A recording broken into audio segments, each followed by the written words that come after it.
Hello and welcome to my channel. I'm Tiffany, a retired librarian turned homeschool mom.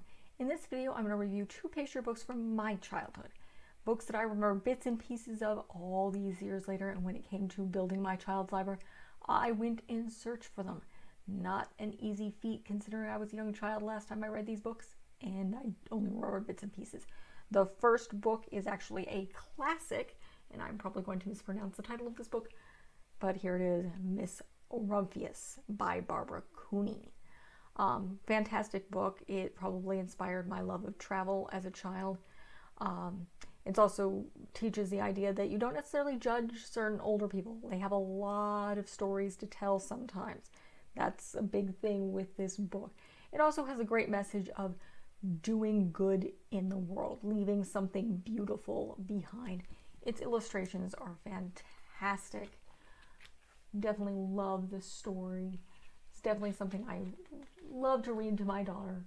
So Miss Rumphius, fantastic book. Great books if you love to travel, which obviously we do. It's kind of part of our channel here.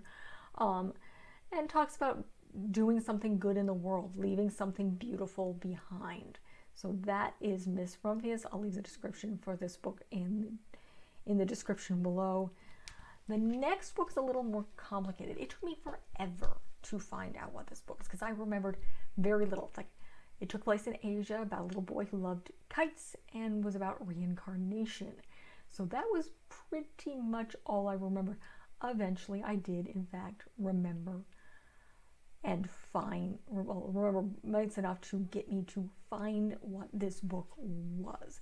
And here it is, The Mountains of Tibet. I'm going to murder this author's name. I am very, very sorry. Mordicai Gerstein, and there's apparently commentary by another name I'm going to butcher here. Songal Reproach. Fantastic book. If you want to teach about reincarnation and life after death, I also read, and when I was finding this book on Amazon, the people have used it to help kids handle death in the family because it makes death out to be something tranquil and beautiful and not the forever ending thing that it can be. So this is a fantastic book. It teaches a little bit about Buddhist culture, that it doesn't actually mention it directly, but I do love this book. The illustrations are beautiful. The story is amazing.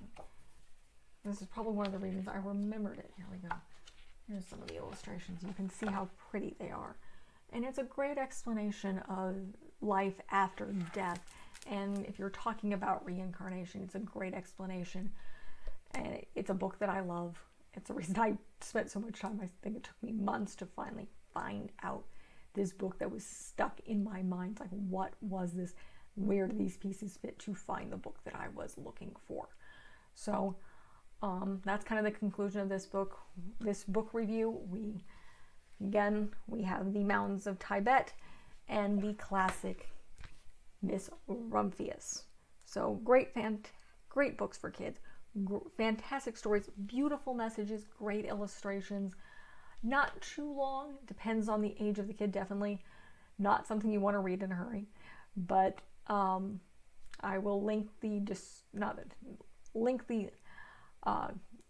Amazon connections to these books in the description below if you would like to go after them. No, I'm not earning money off of this. I'm too small a YouTuber for Amazon to care about, nor am I really interested in being connected with them. I use them out of default because there's not really much choice when you want to get things, and we're in the middle of a pandemic, so going out isn't really a thing right now. So again, that's the end of this review. I highly recommend both of these books. If you like this review, want to see more of my reviews, more of my stuff, like and subscribe. Thank you.